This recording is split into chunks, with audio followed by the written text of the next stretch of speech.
모어메스 라이노 그래스하퍼 통합 강의를 수강하면은 저와 1대1로 카톡할 수 있는 링크를 드리거든요. 실시간으로 소통하는 느낌을 드리려고요. 회원님들에게 매일매일 진짜 질문이 쏟아지는데 자주 반복되거나 유튜브로 찍어서 공유하면은 라이노 공부하시는 분들에게 꿀팁일 수 있겠다 싶은 11가지 질문을 가지고 왔습니다. 유료 서비스인 내용들이지만 오늘 이 영상에서만큼은 전부 공개하겠습니다. 질문은 이런 불규칙 곡선은 창을 어떤 방법으로 만들어야 하나요? 이게 이제 불규칙한 곡선을 창을 만드는 게 예제로 나오는데 조금 일찍 질문을 주신 것 같아요. 그래서 창문 간격을 조금 더 짧게 해야 될 것 같아요 라고 했는데 창은 두 가지 방법으로 만들 수 있습니다. 한번 같이 봐볼게요. 제가 이쪽에다가 커브를 하나 그려볼게요. 네, 이렇게 커브를 하나 그렸습니다. 그리고 EXTC, 익스트루드 커브를 해서 솔리드는 아니오로 해가지고 위쪽으로 뭐 100 정도? 네, 이렇게 한번 만들어 볼게요. 이게 창문이라고 해보자고요. 나누는 방법은 두 가지가 있어요. 두 가지. 첫 번째는 이거 자체를 디바이드를 해서 곡면 유리를 만드는 방법과 여기 면 자체를 디바이드 하는 거죠. 그리고 두 번째는 이 커브에 점을 찾아내서 이 점들을 연결해서 로프트 시키는 방법. 이렇게 두 가지가 있을 수가 있을 것 같아요. 한번 같이 해볼게요. 저희가 서피스니까 이 서피스 열어주고 객체 선택하신 다음에 set one 서피스 해줬습니다. 그리고선 라이노에서는 이제 하이드로 숨겨놓을게요. 일단 직선으로 만드는 것 같은 경우에는 저희가 이 런치박스 사용하면은 제일 편해요. 런치박스 이 쿼드 패널 사용해가지고 넣어버리면은 지금 버티컬로는 그냥 하나만 들어가게, 버티컬은 저희가 하나면 되는 거죠. 그리고 이 U에는 저희가 뭐 한 50 이런 식으로 해서 넣어서 보게 되면은 지금도 이게 겹쳐 있죠? 겹쳐 있으니까 이게 잘 안 보이는 거예요. 뭐가 뭔지. 누른 다음에 컨트롤 Q 해주시면 되는 거죠. 이런 식으로 직선 창문을 만들 수가 있는 거죠. 그래서 이 창문들을 뭐 스케일로 해줄까요?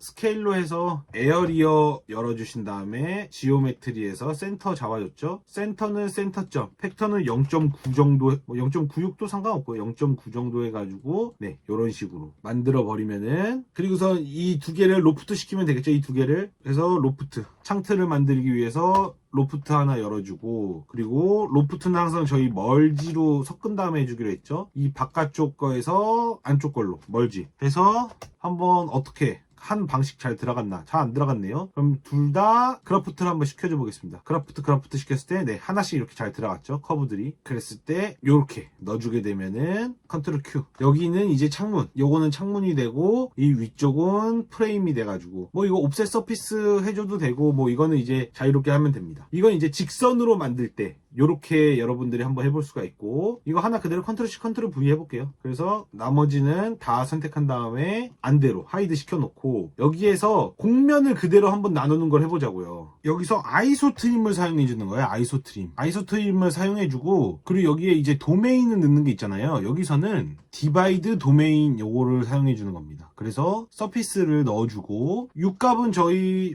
V값은 저희 하나만 넣으면 될 것 같고, U값은 뭐 한 50개 정도로 해서 넣어서 보겠습니다. 해서 넣어서 보게 되면은 이것도 컨트롤 Q로 잘라 놓으면은 TT 스페이스바에서 탑뷰로 보면은 이건 다 곡선인 거죠.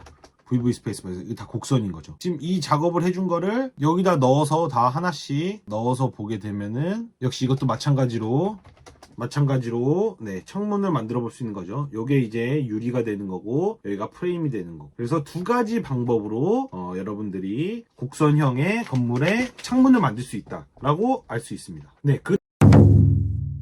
그래스하퍼에서 이걸 하는데 이런 식으로 면에 붙여서 배치가 되지 않습니다 라고 했어요. 근데 이거는 이 안에 있는 내용을 보시면 알겠지만 사실 이거는 미러와 로테이트 이 두 가지를 헷갈린 경우였거든요. 그래스하퍼에서 한번 보겠습니다. 그래스하퍼에서 만약에 제가 이런 박공 지분의 한쪽 면을 만들었다고 해볼게요. 그래서 여기서 서피스를 가져와서 set one 서피스를 해주겠습니다. set one 서피스. 네. 그럼 여기서 이 반대쪽에 라이노에서 보통 이런 식으로 미러를 시키거든요. 미러. 근데 그래스하퍼 같은 경우에는 미러를 정확하게 시키기가 어려운 거예요. 미러를 해서 이 플레인을 넣어줘야 되는데 지오메트리를 해서 이렇게 넣었을 때 이 객체가 이쪽 위로 가 있는 거죠. 그러면은 이 플레인을 정확하게 어디다 찝어주냐, 이거를 디컨스트럭트 비랩을 해서 이 객체를 꺼내서 여기에서 엣지 리스트 아이템을 해서 이 엣지들 중에서 저희가 여기 이쪽에 있는 엣지를 찾아서 이 엣지의 센터점 미드점이라고 하면 되겠죠. 커브 미드를 찾아서 요거를 넣어주게 되면은 네, 이런 식으로. 그러니까 이게 내가 여기 점을 해서 미러를 시키고 싶은데 이게 정확하게 미러가 안 되는 거예요. 막 이 위쪽으로 가지고 XY 나는 이 점에서 미러를 시키면 되겠다라고 생각을 하는데 이런 게 어려운 거예요. 그래서 미러를 쓰기보다는 보통 로테이트를 씁니다. 로테이트. 이거 로테이트 요걸로만 해도 돼요. 서피스를 해서 플랜 요걸 넣어볼게요. 그래서 앵글을 180도 돌리면 되는 거잖아요. 이거 이제 디그리로 바꿔주고 180도 돌리게 되면은 네, 이런 식으로 제가 원하는 그 형태가 나왔죠. 그러니까 똑같은 점에서 미러를 시키게 되면은 이 축을 맞추기가 되게 어렵더라고요. 그래서 로테이트를 보통 많이 써줍니다. 비정형 설계 쪽에서 도미노를 만드는데 왼쪽처럼 만들어졌습니다. 오른쪽처럼 새로 만들었더니 오른쪽처럼 나왔어요. 이 이유가 무엇인가요? 라고 이렇게 하는데 요것도 한번 같이 알아냈습니다 라고 하셨는데 이것도 한번 같이 알려드려 볼게요. 제가 여기다 커브를 하나 그려볼게요. 커브를 이렇게 그려줬습니다. 그 다음에 LL 스페이스바에서 이렇게 수직으로 선을 하나 그려줬어요. 그 다음에 저게 어떤 명령어였냐면 AR2로 저희는 단축키를 넣고 어레이 커브예요. 배열할 객체를 먼저 선택해주죠. 배열할 객체 선택해주고 스페이스바. 그래서 경로 커브를 선택해주는데 이 중심에서 왼쪽 부분을 선택해볼게요. 중심에서 왼쪽 부분을 선택하면 네, 이 위로 이렇게 다 선택이 됐죠. 근데 AR2 해서 객체 선택해가지고 이 중심에서 보다 오른쪽을 선택하면 어떻게 될까요? 네, 이렇게 뒤쪽으로 이런 식으로 설정이 되는 거예요. 그러니까 어레이 커브 할 때는 이 중심에서 항상 더 가까운 쪽을 선택해줘야 내가 원하는 커브에 선택이 되는 거죠. 그러니까 이게 어디서도 같은 개념으로 나오냐면요, 이건 진짜 강의에서만 나오는 내용이긴 한데, 자, 저희가 로프트를 해요. 로프트 에로 스페이스바로 되어 있고 객체를 하나 둘 셋 하고 스페이스바를 했어요. 그리고선 확인 누르게 되면은 이런 식으로 비정형 면이 나오는 거잖아요. 근데 제가 이거를 에로 스페이스바를 하나 둘 셋 했어요. 그러면은 여기가 엄청나게 꼬여 있네요. 이건 뭐지? 이것도 역시 마찬가지로 중심에서 오른쪽을 선택하기 시작했으면 중심에서 오른쪽을 선택해줘야 되는 거예요. 하나, 둘 하고 이 왼쪽을 선택했을 때 이게 꼬여버리는 거죠. 에로 스페이스바 했을 때 하나, 둘 하고 왼쪽을 선택했을 때 꼬여버리는 거죠. 그러니까 이게 커브가 가운데에서 왼쪽을 선택하냐 오른쪽을 선택하냐에 따라서 명령어가 다르게 나오는 거예요. 그래서 유튜브를 보고 똑같이 따라해도 여러분들이 어떤 거는 왜 저기 화면에선 되고 내 거에선 안 되고 모르겠다 그냥 접자 이렇게 되는 거죠. 그러니까 커브를 선택할 때 기준이 나뉘어져 있다. 요 정도 꼭 알고 있어야 됩니다. 이거 컨테이너 박스 모델링에서 나오는 건데, 컨테이너 기본 골조 모델링 하는데 BD를 눌러도 박스 안쪽이 안 뚫린 것처럼 나와요 라고 해요. BD라고 하는 게 이게 저희 불린 디퍼런스 차집합이에요. 차집합. 요것도 내용을 한번 차집합에 대해서 설명을 한번 드릴게요. 저희가 이렇게 박스를 만들었어요. 그 다음에 차집합을 시켜줄게요. CI 스페이스바 해가지고 만약에 요렇게 생긴 거를 저희가 차집합을 시킨다고 해볼게요. 그러면은 EXTC를 해서 아래로 쭉 이렇게 내렸죠.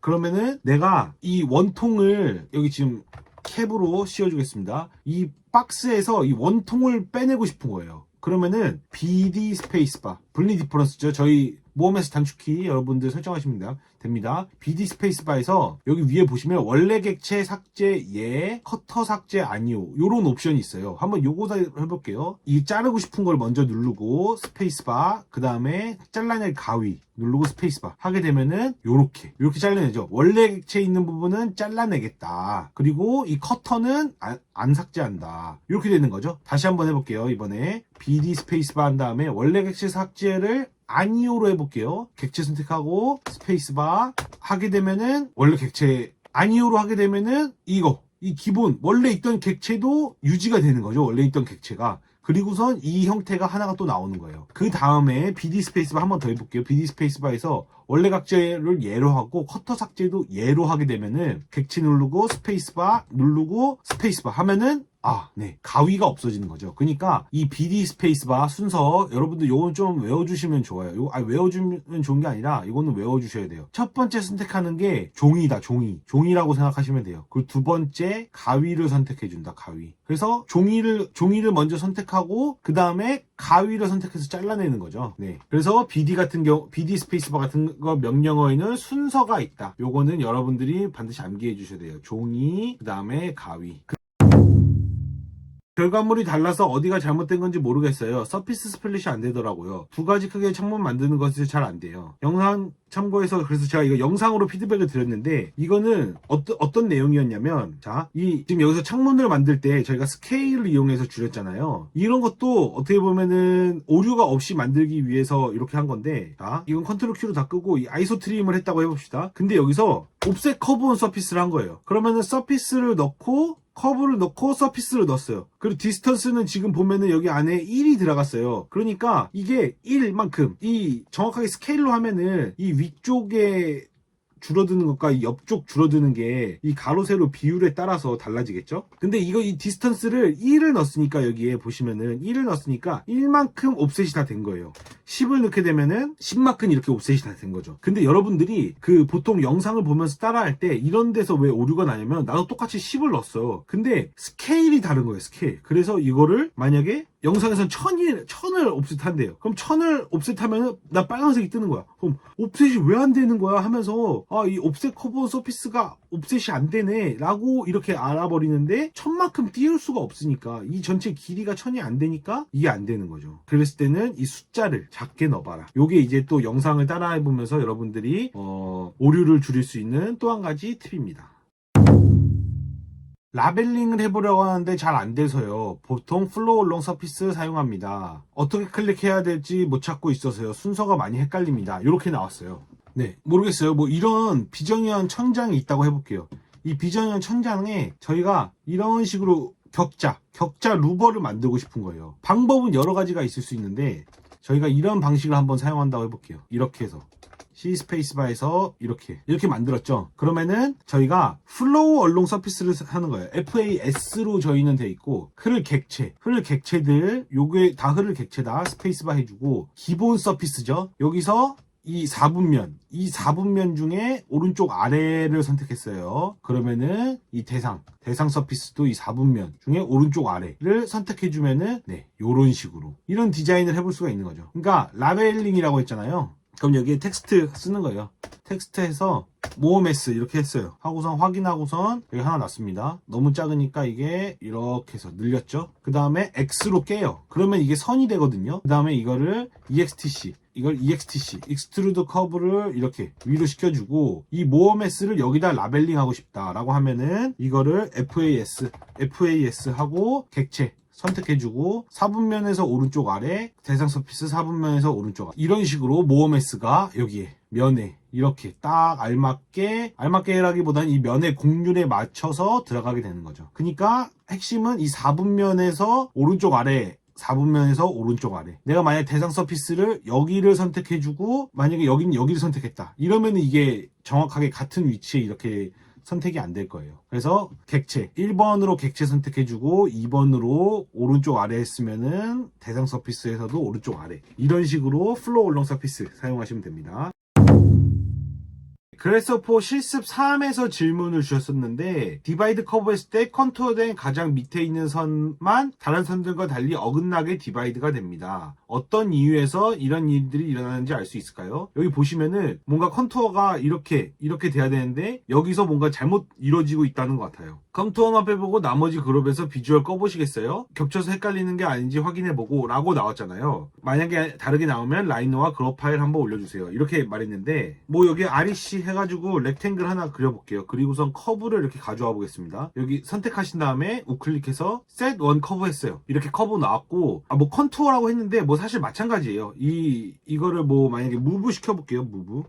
무브를 시켜서 Z방향으로 한 10 정도 한 20 정도 해주고 20 정도 해주겠습니다. Z방향으로 20 정도 해줬어요. 좀 더 해볼까요? 이렇게 해줬어요. 그럼 이렇게 보면은 하이드를 시키면은 시리즈를 이용해볼게요.